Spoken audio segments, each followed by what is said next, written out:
know, I like to make lists of things that bother me. And I've started this series, you may have seen the first 2 episodes, called Girl Problems. And recently, what I've really been complaining about and writing about in my list is why girls take so long to get ready. So how is it that a man can get ready in 5 minutes and it takes a woman 3 hours and she's still not done? I'm gonna tell you why. I think this video is something that all of you should share with both your male and female friends.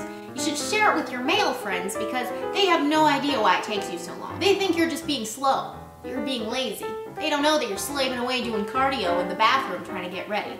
And you should share this with your female friends so you can tell her, hey girl, I know what you're going through. You're not the only one.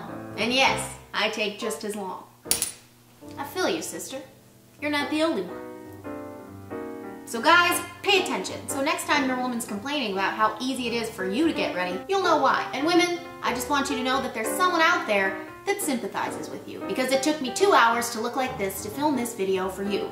You should appreciate that. The first reason that women take so long to get ready is the shower. Women's showers are way more complicated than a man's shower. First of all, we have way more hair, and we have all these steps that we have to do. Like first you have to shampoo it, to make sure to lather and really get it in there so it gets clean, because if not, you're doing all this work for nothing. Then after you shower, you have to move on to removing all your body hair. And let me tell you, even if you just shave your legs, it's already half your body. It's kind of like contorting yourself into these bizarre positions to reach areas on your leg that people will probably never see anyway. It's like some kind of true testament to flexibility. Also, it really works your butt cheek when you stand on one leg for so long. Random observation. Also, if you think about it, it's kind of dangerous. I don't know about you, but I always have like one leg up and the floor's all slippery because obviously you're in the shower. And that can go bad really fast because if you think about it, you lose your balance for 1 second and you're on the floor of the shower. And that's not good. And that's just shaving your legs. Imagine under your arms or any other type of personal grooming you participate in. I'll leave that up to your imaginations. Also, girls have to use conditioner, sometimes deep conditioner, because unless you want hair that feels like straw and breaks off every time you brush it, you have to take this step. That's a whole nother round of lather, rinse, and repeat. By the time we rinse out all the conditioner and do any exfoliating or anything else you happen to do in the shower, by the time you're done with this entire process, all your hot water is probably gone. Because if you're anything like me, it gets cold in the bathroom, and you like the water hot. It's kind of like my own little personal song. Why? Then we have to get out of the shower and towel dry. I'm sure men do this part too, so I'm not complaining about it. The problem about towel drying is once you're out of the shower, when all that cold air hits you and your wet hair is dripping all over, it's cold. It's very cold. It's like survival of the fittest in Antarctica. Then it's time to whip our hair up in some kind of turban type do. It's something that all us girls do, you know, to get the cold, drippy hair off the back that we just dried, and to, you know, start the drying process, give us like a little neck workout. It's kind of like a weight for our head.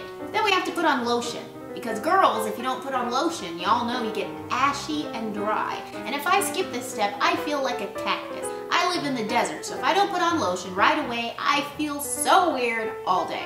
So again, it's like the whole balancing act. You have to stand with one leg up so you can put the lotion on it, and you still have the turban thing on your head. It's a mess. Then I don't know when you guys do this step, but right after I put on my lotion, I put on my deodorant. Because if I don't put it on right then, I completely forget. I'm like, I'm clean, I smell good, and then later it's like, oh, that's not good. And yes, guys, girls forget too.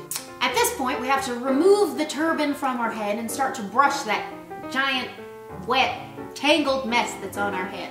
Once you do that, it's time to get dressed. But what I mean by dressed is not putting on what you're gonna wear later. Because if you do that, your wet hair is gonna drip all over, it's gonna lose its shape, it's gonna get all lotiony and weird from all the lotion you just put on, and your outfit will be ruined. Not to mention the makeup that you do later is gonna get all over it. So by getting dressed, I mean trying to wrap the towel around you, you know, so where it doesn't fall off. And girls, if you know how to do this, please let me know, because every time I try to do that, it just comes off like 30 seconds later and I end up frustrated. Aside from a towel, maybe you could wear like a robe or a sweatsuit, I don't know. At this point, I dry my hair. Maybe if you have shorter hair, you don't experience this problem, but I'll tell you right now, I will liken the experience of blow drying my hair to something like standing under a hot furnace for 45 minutes. It's not fun. And I don't understand this phenomenon where no matter how long you blow dry your hair, it's never all the way dry. What is that? It's like if I stand there for 45 minutes with the blow dry, I go upside down, and I do on the side, and it's like the other side, and then I do the back, and then I flip it to the front again. 50 minutes later, still damp. And then at this point, you're all hot and sweaty again. You went from Arctic freezing cold to sweating. I don't understand. Awesome. After I cool down and regulate my body temperature, it's now time for me to start my makeup. I fasten my hair kind of away from my face so I don't ruin it with my foundation, which always seems to happen. And then I sit down. The makeup process involves a lot of questions and self-examination. Before you start putting on any makeup, you have to ask yourself several things. And I made a list. Where am I going? Who will I be with? What am I wearing? How much do I really care?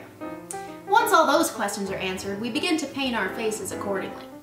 And let me tell you, it doesn't matter how much makeup you put on your face, there's always steps that you forget. You can always go that extra mile.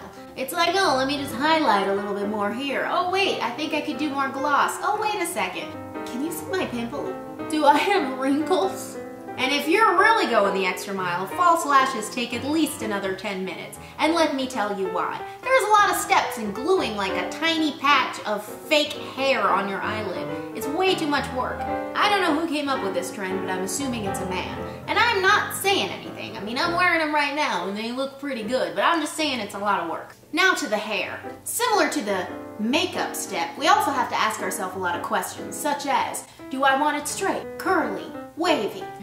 And the whole process repeats itself. And the bad thing about doing your hair is that once you start, you can't stop. It's kind of like Pringles. Once you pop, you can't stop.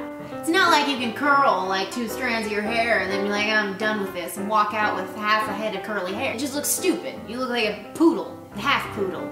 I don't know. It's kind of like commitment. It's like you're all in. When you decide you want curly hair, it's like, that's it. I've made up my mind. And just flat ironing or curling your hair is not the whole style. Like after you curl it, you have to hairspray it and fluff it and tease it and adjust it and place it all around your face. And if you flat iron it, you gotta brush it, hairspray it, and make sure your ears don't stick out like this, which is not cute ever. Now that you're done with makeup and hair, comes to the most famous part of a woman getting ready. The most important decision of all. But what will I wear? And this time we have an even more complicated series of questions. Questions such as, what is the weather like? Will we be inside or outside? Will we be standing more or sitting? Will I have to walk like more than a few feet? How much is too much? Should I do color or black? Do I have shoes to match this? And unlike men, we also have to pick special undergarments to go under the specific outfit that we're wearing. It's not like you can just throw on anything underneath a tight-fitting dress and have it look okay, because it doesn't. It's like, should I wear strapless or push-up? Nude or black? And the jewelry, gold or silver? Earrings or a necklace? And the purse, should I wear a clutch or a normal purse? Which is really like asking yourself, should I try and fit all my stuff into a bag where it doesn't fit, or should I do a bicep workout? And I don't know about you, my closet is packed. It's full. As a matter of fact, my closet is not big enough, okay? All of my stuff takes up the closet, and I still have drawers and bins and piles of clothes everywhere, and I never have anything to wear. It's like I think about it and I try a whole bunch of stuff on, and it still isn't what I want it to be. It's like I envision something in my mind, and then I go into my giant closet and I still don't have anything to wear. So after you try on all of your options, which is very tiring, by the way, and if you're anything like me, don't hang the stuff up when you're done trying it on, so it just looks like you have a whole new pile of dirty clothes, which yes, I go back and fix later, at least most of it, but that's also frustrating. It's like, look, I just cleaned this, and getting ready has caused me to make a whole nother mess over here, and that's not fair. So whatever outfit you end up on, I'm sure, if you're like me, you always feel like there's room for improvement. But at this point, after 3 hours of preparation, we're all feeling frustrated. We probably can't breathe from squeezing into a dress that's a little too tight. Our feet are already getting numb in our high heels, even though we haven't even left the house. And if you're anything like me, this whole getting ready process is so hard and so long that you probably forgot to eat. But at this point, with your 4 layers of lip gloss and your tight baby dress on, you don't want to eat because it's too much work. So just be hungry. So the moral of the story is, I think all women start out with a little bit of excitement. They're like, oh, we're going out tonight. I want to look good. Yeah, that's never how it ends up. We all end up tired, hungry, and frustrated. So men, when a woman comes to you after a long process of getting ready and asks you, do you like this? How do I look? Is this dress okay? Do you like the color of these shoes? Do I look fat? Your answer should always be, you look fantastic.